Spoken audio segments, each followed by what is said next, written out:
Поштувани граѓани, власта на ВМРО-ДПМНЕ повторно ги излажа професионалните војници кои што штрајкуваа со глад дека ќе ги вработи. Пред 5 дена заврши последниот рок според измените на Законот за служба во АРМ, со кои тие требаше да бидат вработени во некои од државните органи.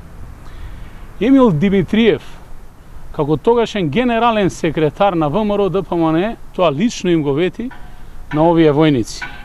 Премиерот Димитриев тоа не го спроведе. Во стилот на неговиот сопартиец Груевски и неговата власт повторно си поигра со професионалните војници. На професионалните војници кои што се на улица им е загрозена животната екзистенција. На припадниците на АРМ кои се на служба им е загрозено професионалното и човековото достоинство.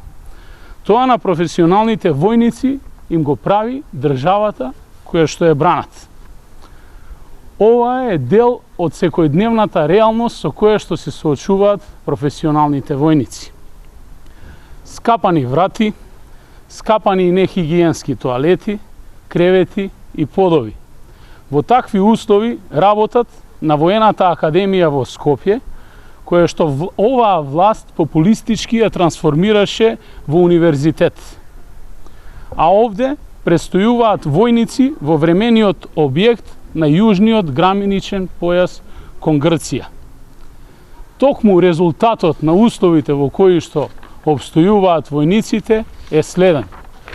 Појава на кожни болести во мирнодупски услови во армијата е нешто недозволиво и погубно за популистичките политики на ВМРО-ДПМНЕ. Јадат слаба и несоодветна храна, работат со застарена и дотраена опрема и техника. Ова е заедничкиот лажен патриотизам на коалицијските партнери на ВМРО-ДПМНЕ и ДУИ. АРМ е приморана да импровизира и со надчовечки напори напорно, доследно ги извршува доделените задачи, додека власта се луксузира со кич. Овој третман на армијата ја доведува во опасност безбедноста на државата.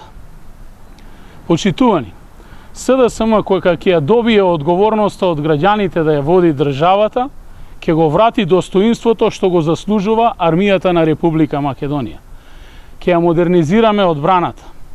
Ќе продолжиме со имплементација на стратешкиот одбранбен преглед и на долгорочниот план за развој на одбраната, каде што истиот застана во 2006 година, кога оваа политичка елита дојде на власт.